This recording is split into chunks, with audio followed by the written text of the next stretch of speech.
Assalamualaikum warahmatullahi wabarakatuh. Alhamdulillahirabbil alamin. Wassalatu wassalamu ala asrofil anbiya'i wal mursalin wa ala alihi wa sahbihi ajmain. Amma ba'du. Bersyukur kehadirat Allah Subhanahu wa Ta'ala yang telah memberikan kita banyak kekuatan, kesehatan, serta kenikmatan sehingga kita semua dapat merasakan indahnya Islam. Dan kemudian marilah kita haturkan kepada baginda kita, yakni Nabi Muhammad SAW, yang telah berupaya sekuat tenaga dalam menyampaikan risalah Islam sehingga kita semua dapat merasakan kenikmatan hidup dalam naungan Islam. Sahabat-sahabati yang dirahmati Allah, adapun ceramah singkat pada hari ini mengenai pemberdayaan masjid dan ekonomi syariah. Masjid merupakan salah satu tempat yang mulia yang menjadi kebanggaan kita sebagai umat Islam, yaitu adalah masjid. Masjid tempat kita sujud, masjid tempat kita membangun silaturahmi. Pada masa Rasulullah SAW, hampir seluruh persoalan diselesaikan di dalam masjid.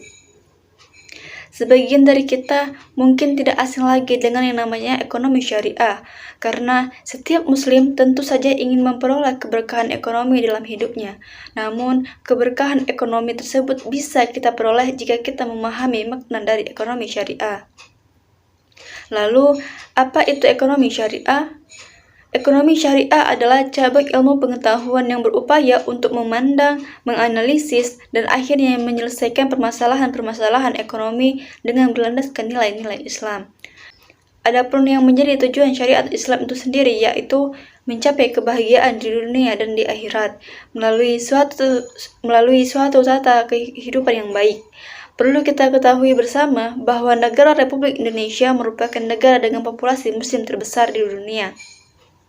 Melihat banyaknya populasi muslim di Indonesia, maka sudah sepantasnya untuk mengembangkan sistem ekonomi syariah di Indonesia.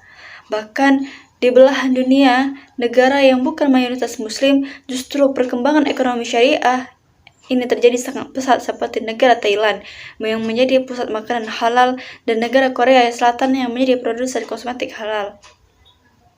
Lalu yang menjadi pertanyaan, bagaimana dengan perekonomian syariah yang ada di Indonesia yang mayoritas muslim terbesar di dunia?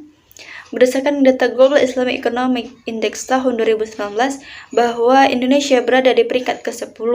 Padahal negara Indonesia adalah negara dengan populasi muslim terbesar di dunia yang mestinya bisa memberikan ranking terbaik terhadap ekonomi syariah.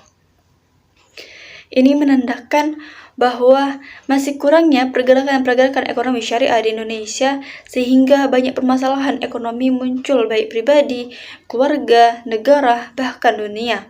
Dan banyak orang-orang hari ini yang memamerkan kemewahan dan gelimang harta tanpa membedakan arah yang ditempuh.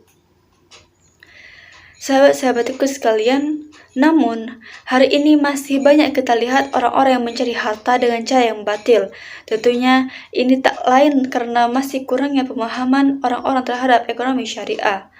Dengan melihat permasalahan ini, maka kita sebagai kaum milenial perlunya untuk melakukan pergerakan dan perubahan untuk mendorong perekonomian syariah di Indonesia. Apalagi kita berada di era teknologi yang canggih yang bisa memanfaatkan untuk mengembangkan industri halal di Indonesia.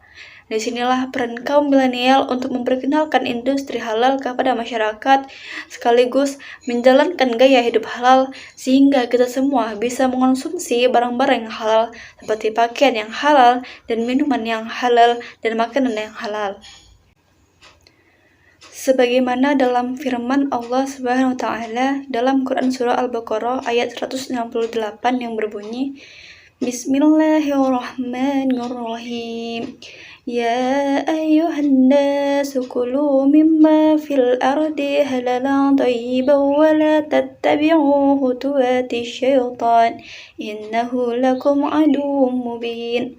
Yang artinya, hai sekalian manusia, makanlah yang halal baik dari apa yang terdapat di bumi, dan janganlah kamu mengikuti langkah-langkah syaitan, karena sesungguhnya syaitan itu adalah musuh yang nyata bagimu.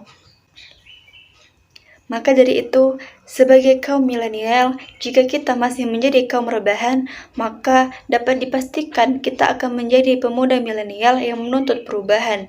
bukan menjadi pemuda milenial yang menciptakan perubahan. Sekian ceramah yang dapat saya sampaikan pada kesempatan kali ini. Saya sudahi. Wabillahi taufiq wal hidayah. Wassalamualaikum warahmatullahi wabarakatuh.